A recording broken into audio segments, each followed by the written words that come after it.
Bonjour, quatrième épisode des Tips de l'événementiel, une série de vidéos pour vous aider à être plus performant en appel d'offres.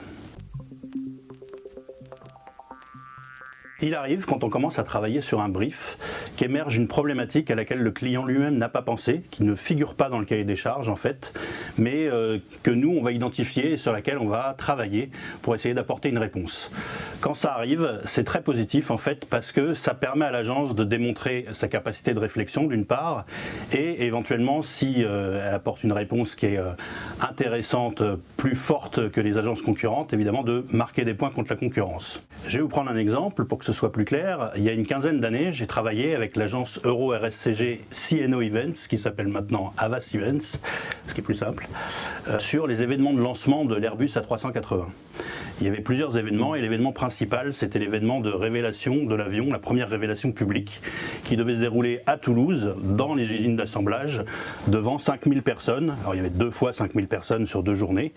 Et ce qu'avait demandé le client, c'était un show à la fin des discours officiels qui retrace l'histoire de l'aviation pour aboutir à la fin à la révélation de l'A380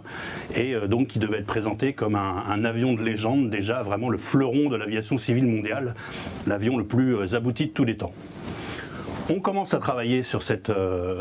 base et en fait en travaillant avec l'équipe, à un moment on se dit en fait il y a un gros problème qui figure pas dans le brief mais qui est bloquant, c'est que comment on fait pour raconter l'histoire de l'aviation civile mondiale sans jamais citer Boeing.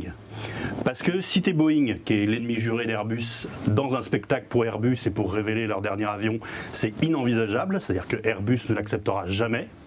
Et en même temps, le contraire est impossible aussi, puisque ne pas citer Boeing, ne pas citer le 747 ou d'autres avions légendaires justement, c'est ridicule, c'est-à-dire que le public qui est là, qui est présent, connaît l'histoire, va s'en apercevoir, et donc n'aura que ça en tête. Donc on est devant une question là qui est relativement insoluble, enfin qui semble insoluble au départ, mais dont on sent que c'est un peu le nœud du problème, parce que si on apporte une réponse, on va réellement être capable de marquer des points.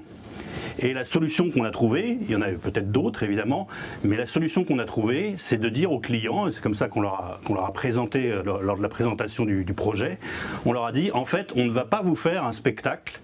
sur l'histoire de l'aviation. Donc forcément le client là est un peu dubitatif, ils se disent mais pourquoi ils nous disent ça, enfin qu'est-ce qui va se passer? Donc on leur explique le problème avec Boeing, donc ils conviennent qu'effectivement c'est un problème, et on leur dit nous on a une solution, on ne va pas raconter l'histoire de l'aviation, on va raconter l'histoire du transport en général. Du coup on remonte beaucoup plus loin, c'est-à-dire qu'on démarre avec la conquête du cheval, on parle du rêve de voler avec Icare et on met tout ça en scène, et à la fin quand enfin on aborde la dimension aviation, et ben directement on va dévoiler la 380 et passer directement sur cet avion pour montrer que c'est le summum non seulement de l'aviation mais même du transport mondial.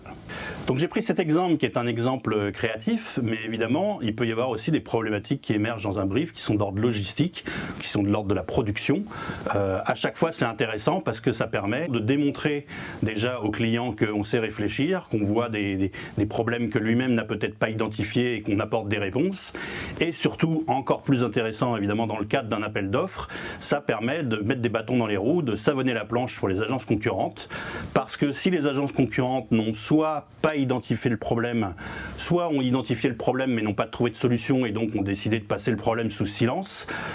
elles vont se prendre de la part du client la question finalement, voilà, comment vous faites, si je reprends mon exemple, comment vous faites pour traiter la question de Boeing dans un spectacle sur l'aviation.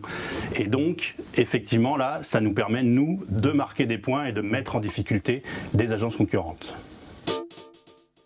Merci d'avoir suivi cette vidéo, vous pouvez commenter évidemment, et puis n'oubliez pas de vous abonner à la chaîne si ce n'est pas déjà fait, et on se retrouve bientôt pour une prochaine vidéo.